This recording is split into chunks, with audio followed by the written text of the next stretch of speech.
चंद्रशेखर आजाद ने सीधे बोला है कि जो लोग इस तरीके से फैसला लेते हैं सुप्रीम कोर्ट में बैठे हुए जो जजेस होते हैं, जो जस्टिस करते हैं, उनकी जाति भी देखनी पड़ेगी कि कौन कौन जाति के लोग हैं और कौन कौन जो है दलित उसमें थे और कितने लोगों ने दलितों को जिंदगी को देखा है और चखा है। और बहन जी तो आज जिस तरीके से बयान दिया है कि जो ये फैसला है जो क्रीमी लेयर एससी रिजर्वेशन में लागू करना चाहती है सुप्रीम कोर्ट, तो इसे देखिए क्रीमी लेयर का मतलब जो लोग संपन्न हो गए उसको आरक्षण छोड़ देना चाहिए। तो इसको आप डाटा देखिए ना, कब परसेंट लोग हैं एससी में, कब परसेंट लोग हैं, सिर्फ 10% लोग हैं। और ये 10% लोग ही रिजर्वेशन के बदौलत संपन्न हुए हैं। अब सरकार सिर्फ 10% जो लोग हैं उनके चलते 90% जो शेष लोग बच रहे हैं उनको नुकसान हो जाएगा। वो कैसे? अब ये कह रहा है कि जो ये एससी का रिजर्वेशन है वर्ग में उपवर्ग बनेगा, तो जब वर्ग में उपवर्ग बनेगा तो उपवर्ग ऊपर के नेता बनेंगे, तो वो अपना अधिकार की बात करेगा, वो अपने अधिकार का बटेगा। और ऐसे आप देखेंगे ना, जैसे चमार दुसाद अभी कुछ मुद्दे पर तभी एकजुट है, लेकिन जब ये उपवर्ग बट जाएगा, वर्ग में वर्ग बट जाएगा तो वर्ग हो जाएगा, तो जो तमाम दलित जातियां किसी मुद्दे पर एक मंच पर आया करती थी, अब ऐसा नहीं हो पाएगा। और सुप्रीम कोर्ट हो या फिर सरकार हो, सबको पता है कि अब पूरे देश भर के शोषित वंचित समाज अब किसी भी मुद्दे को लेकर एक मंच पर आना शुरू कर दिया है। अब आवाज में आवाज मिलाकर आवाज को बुलंद करने का काम करता है, और इसी से डरता है ये सुप्रीम कोर्ट और ये सरकार। जिस तरीके से फैसला लिया है इसको लेकर सारा लोग जो है विरोध कर रहा है। अम्बेडकर के मुख्य द्वार से उनकी प्रतिमा को हटा दिया गया, उसके बाद लोगों में आक्रोश जबरदस्त था, लेकिन ऊपर से बाबा साहब की मूर्ति हटाए, ऊपर से एससी रिजर्वेशन के खिलाफ में इस तरीके से फैसला आना कहीं ना कहीं सुप्रीम कोर्ट का सबसे अब तक का घटिया फैसला है। और सुप्रीम कोर्ट को यह फैसला वापस लेना पड़ेगा और जनता के सामने नाक रगड़ना पड़ेगा। तो इस देश का जो सर्वोच्च न्यायालय है, सुप्रीम कोर्ट ने दलितों के खिलाफ बड़ा फैसला दिया, यानी आरक्षण पे हमला किया है। और जितने भी दलित समाज के नेता हैं, वो चाहे बहन कुमारी मायावती जी हो, चंद्रशेखर आजाद जी हो, चिराग पासवान हो, जीतन राम मांझी जी हो, चाहे गोल्डन दास जी हो, तमाम नेता अब एक साथ आ गए हैं और सुप्रीम कोर्ट का विरोध कर रहे हैं। आज बहन कुमारी मायावती जी ने प्रेस कॉन्फ्रेंस किया और सुप्रीम कोर्ट में बड़ा हमला बोला है। क्या हमला बोला है, इसी मुद्दे पर बात करेंगे। नरेंद्र बसंत जी है। नरेंद्र बसंत जी, बहन कुमारी मायावती जी ने आज शाम को 4 बजे सुप्रीम कोर्ट के खिलाफ प्रेस कॉन्फ्रेंस करके बड़ा हमला बोला है, क्या कहिएगा?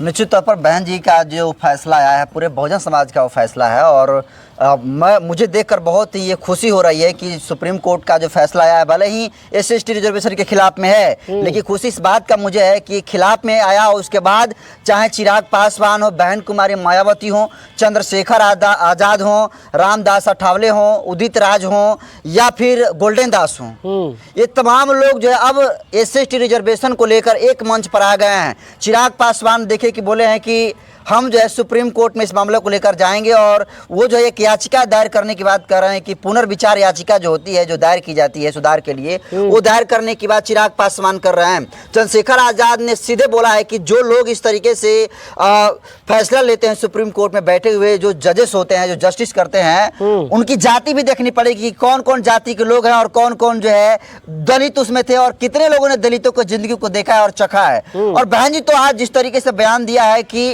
जो फैसला है जो क्रीमी लेयर एससी रिजर्वेशन में लागू करना चाहती है सुप्रीम कोर्ट, तो इसे देखिए क्रीमी लेयर का मतलब जो लोग संपन्न हो गए उसको आरक्षण छोड़ देना चाहिए। तो इसको आप डाटा देखिए ना, कब परसेंट लोग हैं एससी में, कब परसेंट लोग हैं, सिर्फ 10% लोग हैं। और ये 10% लोग ही रिजर्वेशन के बदौलत संपन्न हुए हैं।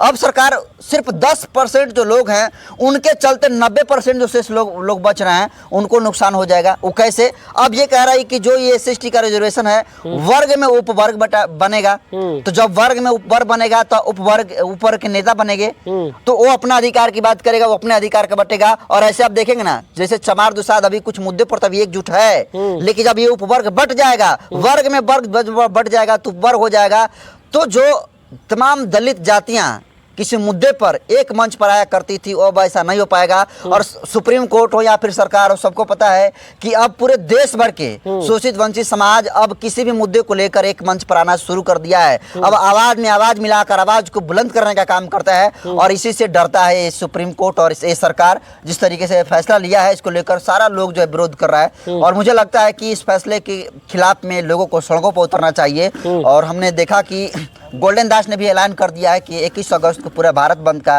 ऐलान किया गया है। भीम आर्मी जो है अभी इसके ऐलान किया कि 21 अगस्त को भारत बंद का है। तो मुझे लगता है कि ये तो दोनों लोग तो फैसला अपना दे दिए है। बहन जी को भी इसमें स्पष्ट कर देना चाहिए कि नहीं, हमारा भी जो है समर्थन 21 अगस्त में जो भारत बंद हो रहा है वो मेरा भी समर्थन है। मेरे पार्टी को लोग जो सड़कों पर उतर कर इस भारत बंद का समर्थन करें, ताकि इसका एक व्यापक मैसेज पूरे देश भर में जाए। ऐसा नहीं कि भारत बंद का ऐलान हो गया लेकिन पता चला कि गली भी बंद नहीं हुआ। तो इस पर एक रणनीति बनाकर जो है उतरने की जरूरत है, और इसको लेकर पूरे देश भर में जो है आक्रोश है। आपने देखा होगा कि जो नया संसद भवन है, बाबा साहब भीमराव अम्बेडकर के मुख्य द्वार से उनकी प्रतिमा को हटा दिया गया। उसके बाद लोगों में आक्रोश जबरदस्त था, लेकिन ऊपर से बाबा साहब की मूर्ति हटाए, ऊपर से SC ST रिजर्वेशन के खिलाफ में इस तरीके से फैसला आना कहीं ना कहीं सुप्रीम कोर्ट का सबसे अब तक का घटिया फैसला है। और सुप्रीम कोर्ट को ये फैसला वापस लेना पड़ेगा और जनता के सामने नाक रगड़ना पड़ेगा, क्योंकि ये जो लोग इसमें आए हुए हैं, जो कॉलेजियम सिस्टम के तहत बहाल होकर आए, इनकी क्या इनकी क्वालिफिकेशन है, कौन से ये मतलब एग्जाम को क्रैक करके आए हैं कि ये इस तरीके से फैसला दे रहे हैं।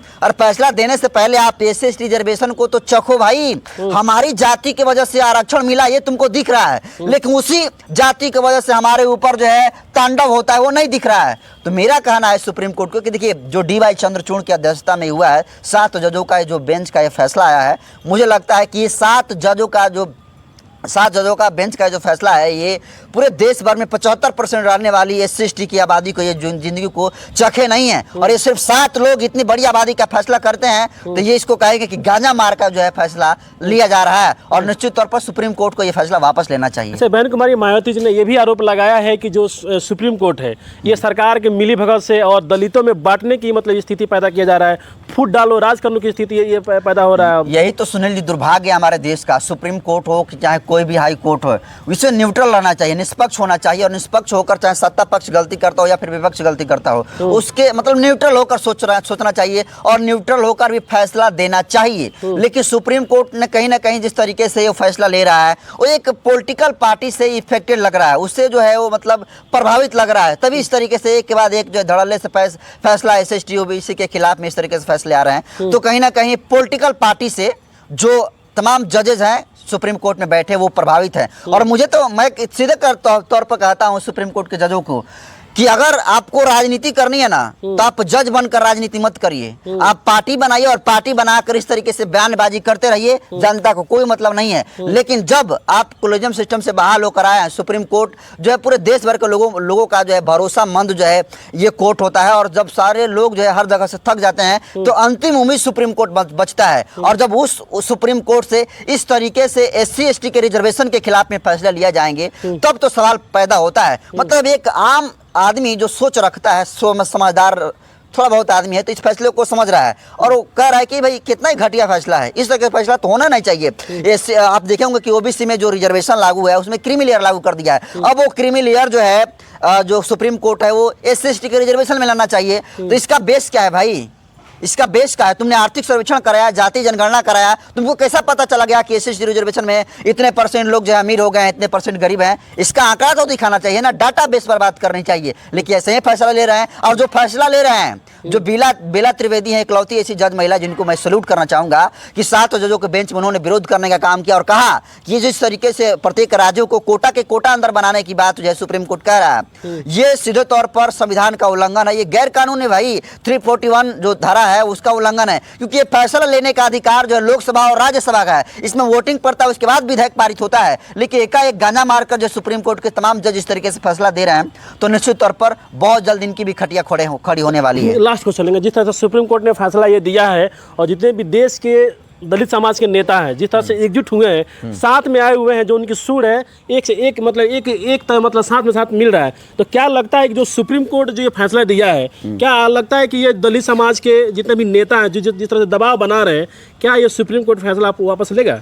निश्चित तौर पर सदियों रहा है दुश्मन दौरे जहां हमारा, कुछ बात है कि हस्ती मिटती नहीं हमारी। तो ऐसे बहुत सारे हमले हुए हैं और सबसे अच्छी बात रही कि चिराग पासवान इस मुद्दे पर जो है अब जो है लेफ्ट में दिख रहे हैं। वो राइट में थे लेकिन अब लेफ्ट में दिख रहे हैं और एक बहुत अच्छा मैसेज है पूरे भारत में कि चंद्रशेखर आज़ाद हो, बहन कुमारी मायावती हो, चिराग पासवान हो, रामदास अठावले हो, बावन मिश्राम हो, गोल्डन दास जैसे लीडर हों, अब ये लोग अब इस तरीके से फैसले पर अगर सुप्रीम कोर्ट का विरोध कर रहे हैं तो निश्चित तौर पर एक बहुत बड़ा मैसेज है और मैसेज है पूरे देश भर में क्रांति लाने की। लेकिन दुख तब होता है कि जब ये लोग अलग अलग पार्टी बनाते हैं और अलग अलग लड़ते हैं तो अपने ही लोगों का जो है वोट डाइवर्ट करते हैं, जिसकी वजह से राजनीतिक सफलता किसी भी व्यक्ति को हासिल नहीं हो पाती है। लेकिन जब इस तरीके से एक SC रिजर्वेशन के खिलाफ में फैसला आया है और जब सारे लोग एक मंच पर आ गए हैं, तब यहीं से जो है अब एक नई क्रांति करने की ज़रूरत है। और मैं सैल्यूट करना चाहूँगा कि इसका सूत्रधार बहन जी बनेंगी और बहन जी को मैं सैल्यूट करूँगा कि आज उन्होंने प्रेस कॉन्फ्रेंस करके इसका कड़े शब्दों में जो है विरोध करने का काम किया है। और उन्होंने कहा है कि इस 10% की वजह से 90% का नुकसान होने वाला है। और बहन जी ने इशारों में सड़कों पर उतरने की भी बात कही, जो उतरने की बात चिराग पासवान, गोल्डन दास और चंद्रशेखर आजाद कह रहे हैं। तो इसके लिए धन्यवाद की पात्र है। चलिए, बहुत बहुत धन्यवाद।